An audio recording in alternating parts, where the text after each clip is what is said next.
Hello everyone, welcome back to Entertainment Tutorial. Dear students, today we are going to start our new chapter of history from grade 6 CBSE. Our new chapter is What Books and Burials Tells Us. Mary in the library. As the bell rang, the teacher asked the students to follow him because they were going to the library for the first time. Mary नाम की एक girl है. जैसे ही school में bell rang घंटी बजती है, टीचर सभी बच्चों को कहती है मेरे पीछे आओ, मुझे फॉलो करो. और सभी बच्चे फर्स्ट टाइम लाइब्रेरी जा रहे थे. When Mary stepped inside, she found that the library was much larger than the classroom. जैसे ही मैरी ने लाइब्रेरी के अंदर पैर रखा, उसने देखा कि जो लाइब्रेरी है वो उसकी क्लासरूम से भी बहुत ज़्यादा क्या है, बड़ी है. And there were so many shelves, all full of books. In one corner was a cupboard filled with large old volumes. अब क्या देखा उसने कि बहुत सारे शेल्फ्स हैं और सभी बुक्स से मतलब किताबों से भरे हुए हैं. और एक कॉर्नर में कबर्ड है जिसमें बहुत सारे बड़े बड़े वॉल्यूम्स, बड़ी बड़ी बुक्स रखी हुई है. तो वो वहाँ देखती है और उसको खोलने की कोशिश करती है. Seeing her trying to open the cupboard, the teacher said that cupboard has very special books on different religion. तो टीचर बोलती है उस कबर्ड में बहुत सारे डिफरेंट रिलीजन्स की स्पेशल किताबें रखी हुई है. Dear students, did you know that we have a set of Vedas? क्या आपको पता है हमारे पास set of Vedas है? What are the Vedas?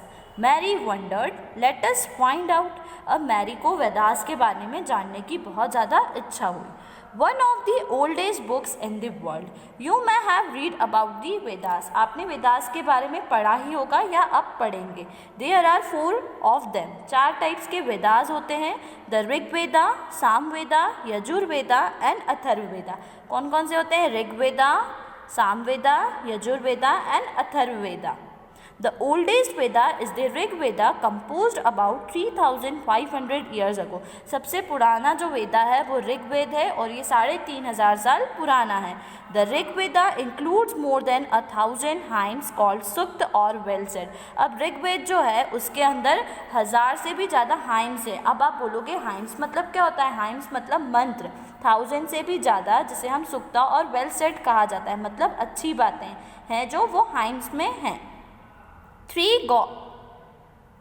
These hymns are in praise of various god and goddess. ये जो हाइम्स है ये क्यों गाई जाती है? बहुत सारी देवी देवताओं की तारीफ में हाइम्स को गाया जाता है. 3 gods are especially important. Agni, the god of fire, Indra, a warrior god, and Soma, a plant from which a special drink was prepared. 3 important gods हैं. फर्स्ट अग्नि जिसे फायर गॉड कहा जाता है, सेकेंड इंद्र जिन्हें वेरियर गॉड वार्स के देवता कहा जाता है, and third is Soma. Soma एक टाइप का प्लांट है जो स्पेशल ड्रिंक प्रिपेयर करता है. सोमा जो है वो एक प्लांट है जिससे हम स्पेशल ड्रिंक को प्रिपेयर करते हैं. These hymns were composed by sages, ऋषिस, priests. ये जो हाइम्स मंत्र थे ये ऋषि मुनियों के द्वारा कंपोज किए गए थे, बनाए गए थे और पढ़ाए गए थे. Taught students to recite, memorize each syllable, word and sentence bit by bit with a great care. अब जो साधु संत थे उन्होंने अपने स्टूडेंट्स को सिखाया इसको रीड करना, पढ़ना एंड ऑल्सो मेमोराइज इट. एक एक शब्द, एक एक अक्षर, एक एक बिट को गुरु ने अपने शिष्य मतलब स्टूडेंट्स को सिखाया कि how to pronounce hymns. The Rigveda most of the hymns were compose, taught and learned by men. ऐसा देखा गया है, जाना गया है कि ज़्यादातर जो हाइम्स है वो composed, taught and learned. It means बनाए गए हैं, पढ़ाए गए हैं और लर्न किए गए हैं. किसके द्वारा? मेंस के द्वारा. A few were composed by womens. बहुत कम ऐसी हाइम्स हैं जो वुमेन्स ने बनाई है. The Rig Veda is an old or Vedic Sanskrit which is different from this Sanskrit you learn in this school days. अब जो ऋग वेदा है उसमें वैदिक संस्कृत का यूज़ किया गया था. वैदिक संस्कृत में उसको बोला जाता था, सुना जाता था और रेसाइट किया जाता था. As you learned Sanskrit it is different from Vedic Sanskrit. वैदिक संस्कृत से बहुत ज़्यादा डिफरेंट है जो संस्कृत आज आप स्कूल में पढ़ते हैं. Sanskrit and other languages. Sanskrit is a part of family of languages known as Indo-Europeans. Sanskrit family का पार्ट है जिसे इंडो यूरोपियन नाम से जाना जाता है. Some languages like Indian languages such as Assamese, Gujarati, Hindi, Kashmiri and Sindhi. ये जो लैंग्वेजेस हैं, इंडियन की भाषा और यूरोप की जो भाषा है उसमें बहुत सारी सिमिलरिटीज़ है, समानताएं हैं, इसीलिए इसको एक फैमिली कहा गया और इसे हम किस नाम से जानते हैं? Indo European. Asian languages like Persian and many European languages such as English, French, German, Greek, Italian and Spanish belong to this family. अब Asian languages के अंदर कौन कौन सी languages आती है? French, Persian and many Italian languages और Spanish, और ये जो सब है ये किससे बिलोंग करती है? Indo European. क्यों? क्योंकि इसमें बहुत सारी क्या है? सिमिलरिटी है. इंग्लिश हिंदी में काफ़ी जो वर्ड्स हैं वो सिमिलर हैं, मिलती जुलती लैंग्वेज है, इसीलिए एक फैमिली से ये बिलोंग करते हैं.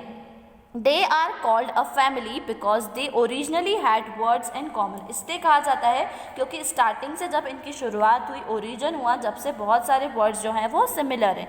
Take the for example take the words matr in Sanskrit, maa in Hindi, mother in English. इन तीनों वर्ड्स की लैंग्वेजेस डिफरेंट है बट सिमिलरिटी है म.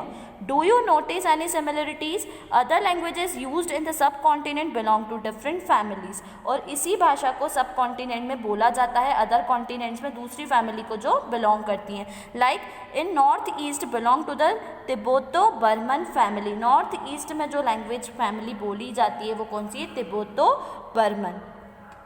Tamil, Telugu, Kannada, Malayalam belong to the Dravidian family. ये जो लैंग्वेजेस हैं लाइक तमिल, तेलुगु, कन्नड़, मलयालम, ये कौन सी फैमिली को बिलोंग करते हैं? द्रविडियन फैमिली को बिलोंग करते हैं. And the language spoken in Jharkhand and parts of central India belong to Austro Asiatic family. और ये जो लैंग्वेज जो झारखंड और सेंट्रल इंडिया के पार्ट में बोली जाती है उनको किस फैमिली की कैटेगरी में रखा गया है? ऑस्ट्रो एसेटिक फैमिली से बिलोंग करती हैं.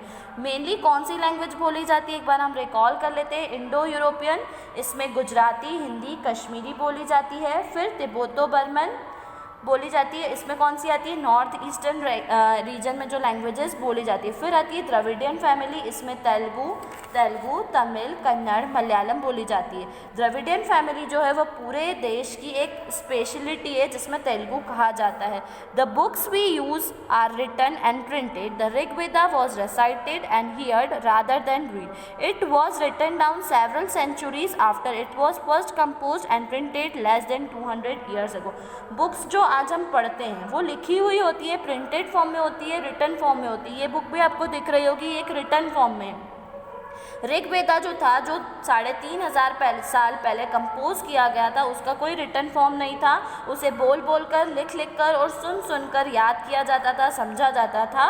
3500 साल पहले इसका कंपोजिशन हुआ था. और ऐसा इसमें बताया गया है कि 3500 साल तो बहुत हो जाते हैं पर 200 साल पहले इसको रिटन फॉर्म में भी लिखा गया था. Dear students, how historians study the Rigveda? Historians like archaeologists find out about the past, but in addition to material remains, they examine written sources as well. Let us see how they study Rigveda.